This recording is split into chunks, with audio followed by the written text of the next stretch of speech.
नमस्कार दोस्तों, कैसे हैं आप लोग। आई होप आप लोग बहुत अच्छे होंगे और मजे में होंगे। तो आइए आज की इस वीडियो में हम लोग देखते हैं संस्कृत व्याकरण में प्रत्यय। भैया प्रत्यय का एक वीडियो ऑलरेडी बन चुका है, अगर नहीं देखें तो देख लीजिएगा। काहे कि उसमें प्रत्यय के बारे में बताए हैं, पूरा डिटेल से प्रत्यय के बारे में चर्चा की है और उसी वीडियो में कृत प्रत्यय के बारे में बताए भी हैं। तो कृत प्रत्यय में जो बताए हैं ना, उसमें वैसे प्रत्यय के बारे में चर्चा किए जो परीक्षा वगैरह में पूछा जाता है। भैया अगर शुरू से लेकर अंत तक प्रत्यय के बारे में पढ़िएगा ना, बहुत सारा प्रत्यय है, पढ़ते रह जाइएगा लेकिन खत्म नहीं होगा। कम से कम 3 महीना का कोर्स होगा प्रत्यय का, ठीक है। तो उतना पढ़ना जरूरी नहीं है, जो परीक्षा वगैरह में पूछा जाता है ना, तो उसी प्रत्यय के बारे में हम लोग चर्चा कर लेते हैं। तो कृत प्रत्यय में भी जो इंपॉर्टेंट था, महत्वपूर्ण था, उसी प्रत्यय के बारे में चर्चा किए थे, ठीक है। अब आती है बारी तद्धित प्रत्यय के बारे में। दूसरा क्या है आप लोग का तद्धित प्रत्यय, और तद्धित प्रत्यय में भी मैं आपको वही बताऊंगा जो आपके परीक्षा के लिए महत्वपूर्ण है। जैसे सीटेट वगैरह में भी इससे पूछा जाता है, तो दोनों को चुनकर मैं वही प्रत्यय के बारे में चर्चा करेंगे जो लगभग परीक्षा में पूछा ही जाता है, ठीक है। आइए समझते हैं तद्धित प्रत्यय। सबसे पहले तद्धित प्रत्यय के बारे में समझ लीजिए कि जिन प्रत्यय का प्रयोग संज्ञा। अब बबुआ कहिएगा संज्ञा किसको कहते हैं, तो भैया किसी व्यक्ति, वस्तु, स्थान, जानवर के नाम को क्या कहते हैं, संज्ञा कहते हैं या नाउन कहते हैं, ठीक है। अब यहाँ पे दूसरा आ जाता है सर्वनाम। संज्ञा के बदले जो प्रयुक्त होता है उसे ही सर्वनाम कहते हैं। जैसे संज्ञा क्या हो गया, राम तुम कैसे हो, राम को बोले राम तुम कैसे हो, तो ये क्या हो गया, हम संज्ञा में राम का नाम ले रहे हैं, ठीक है। अब इसी जगह पे हम बोलेंगे अच्छा तुम कैसे हो, ये भी तो बोल सकते हैं ना, सामने खड़ा बंदा राम कैसे हो, या उनको बोल सकते हैं तुम कैसे हो, बोल सकते हैं ना। तो तुम जो राम के बदले में तुम का प्रयोग किया वो सर्वनाम हो गया, ठीक है। और उसकी विशेषता, किसी भी चीज का विशेषता बतलाना विशेषण कहलाता, ओके। आदि शब्दों के बाद किया जाता है उन्हें तद्धित प्रत्यय कहते हैं, ओके।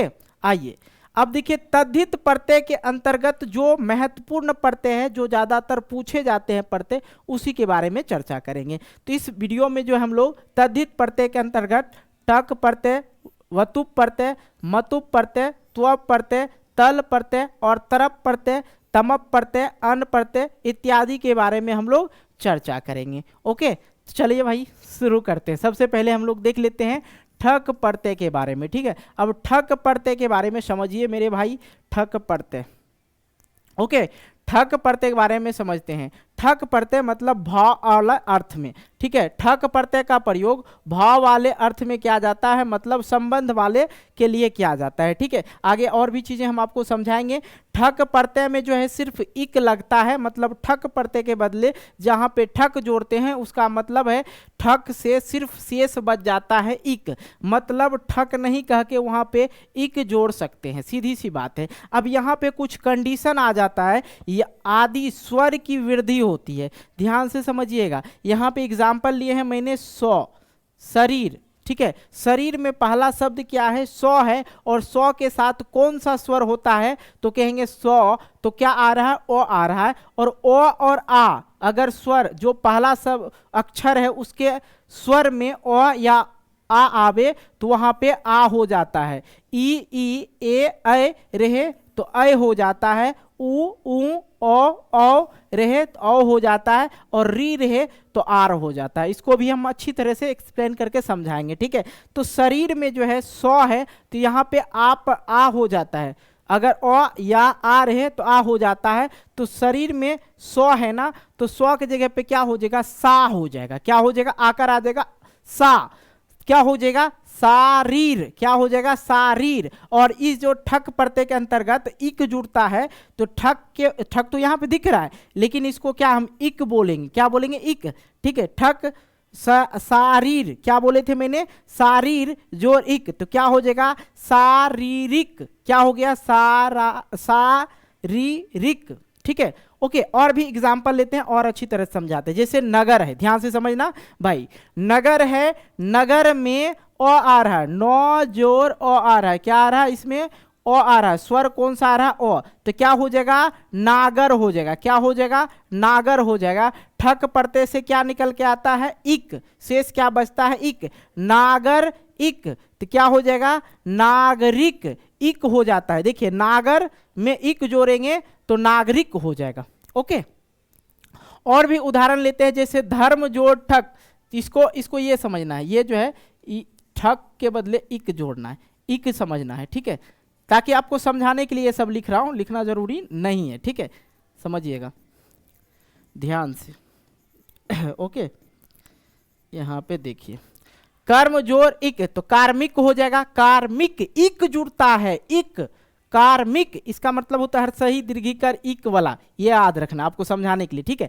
अब देखो कर्म जोर इक तो कार्मिक हो गया, दिन जोर इक तो दैनिक हो गया, ये कैसे हो गया, दीन में जो है इन, दीन ई आ रहा ना, तो ई के लिए क्या बताए हैं, ध्यान दीजिएगा, ठीक है, ई के लिए क्या बताए हैं, अय हो जाता है, ठीक है बाबू ध्यान देना, तो दय हो जाएगा दैनिका, क्या हो जाएगा, दैनिका, नीति के लिए वही बात होगा, अय आ जाएगा, नीति जोर इक तो नैतिक हो, नैतिका हो जाएगा, समझ में आ रहा है ना, ठीक है, वेद जोर इक तो वैदिका हो जाएगा, भूत जोर इक तो भौतिका, भौतिका हो जाएगा, भूगोल जोर इक तो भौगोलिका हो जाएगा, और इतिहास जोर इक तो ऐतिहासिका हो जाएगा।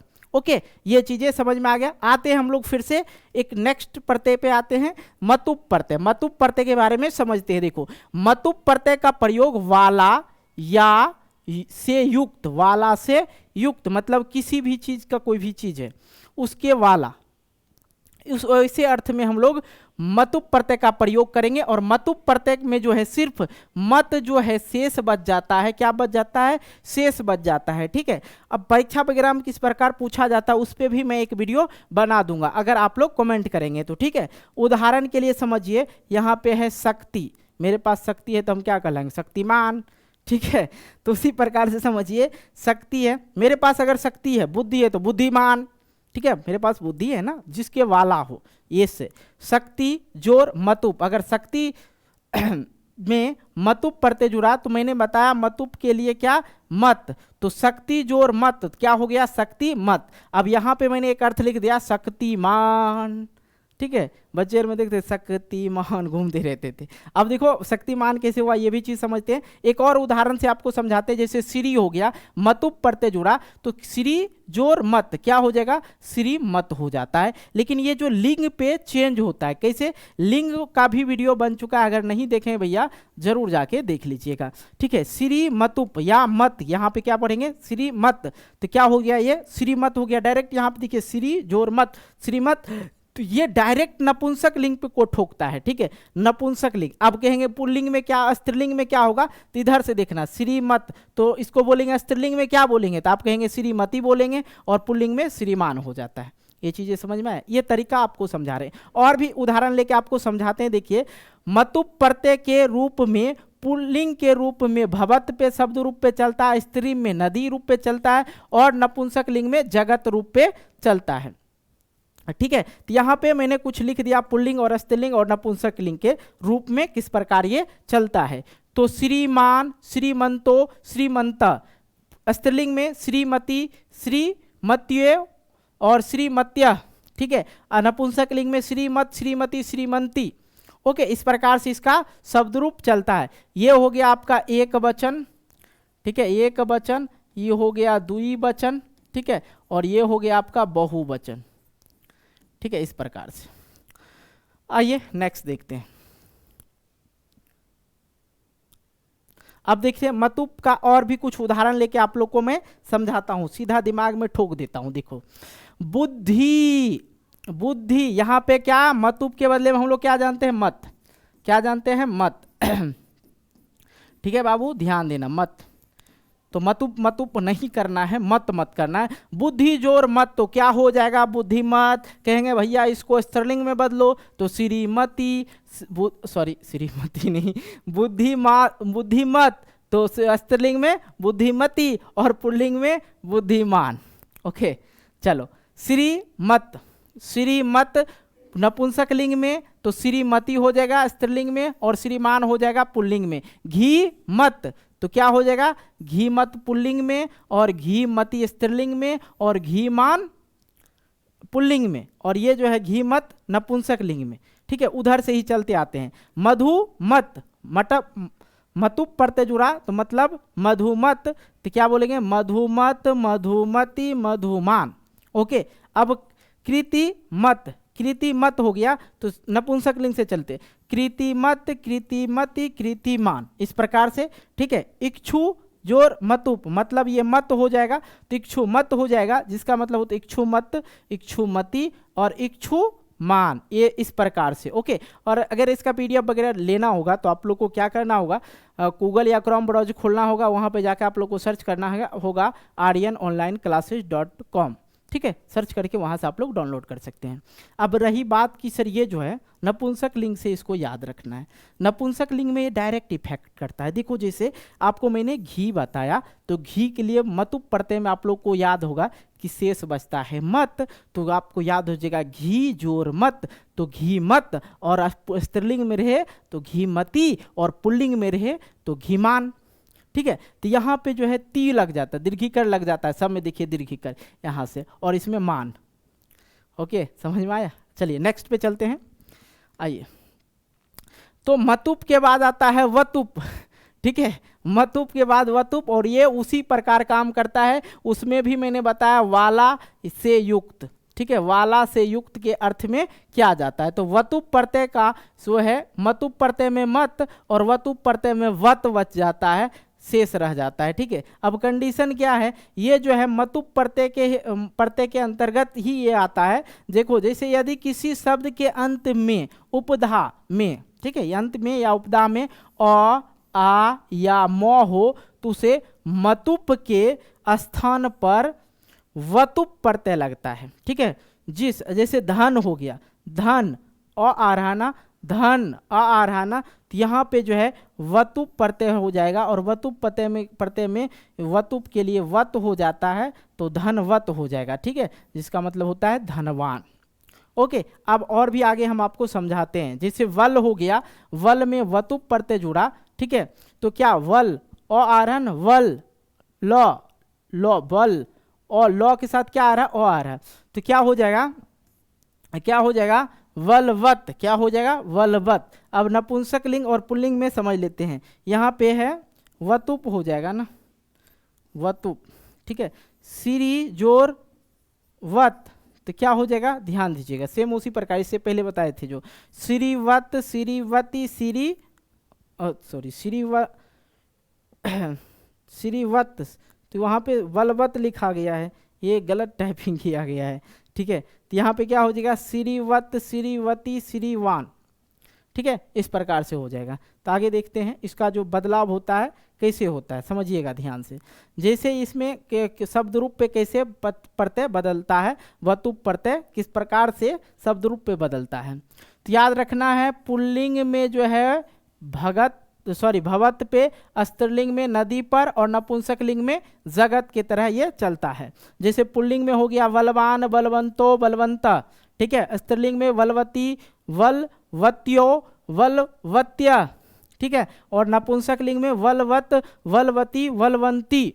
ओके, ये चीजें समझ के याद रखना है कि जब पुल्लिंग रहे तो भवत के रूप में चलता है, स्त्रीलिंग रहे नदी के रूप में, और नपुंसक लिंग रहे जगत के रूप में। तरीका मैंने बता ही दिया, और भी कुछ शब्द लेके आपको समझाने की कोशिश करते हैं। ठीक है, देखो सिंपल सा है, दिमाग में अटक जाएगा। ठीक है, आ जाओ।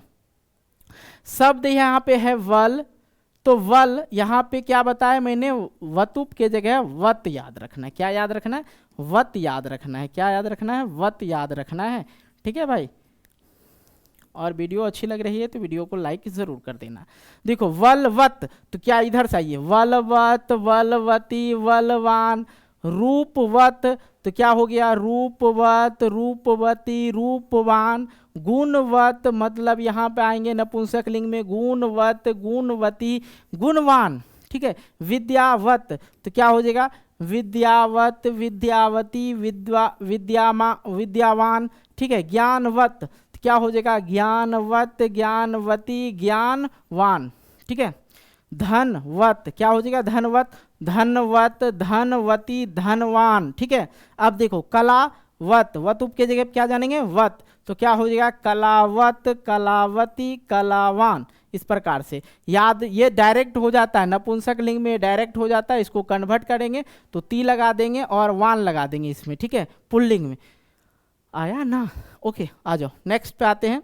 चौथा जो है त्व प्रत्यय है, ध्यान दीजिएगा, त्व प्रत्यय का प्रयोग भाववाचक संज्ञा बनाने के लिए किया जाता है। भाव क्या हो जाएगा, अमीर, गरीब, धनवान, ये सब क्या है, ये भाव है नहीं। जैसे यहाँ पे देखो महत्ता, मेरा महत्व दिया जाता है, मेरा इज्जत है, अच्छाई, खराबी, ये सब क्या है, ये सब दिखता नहीं, ये भाव है।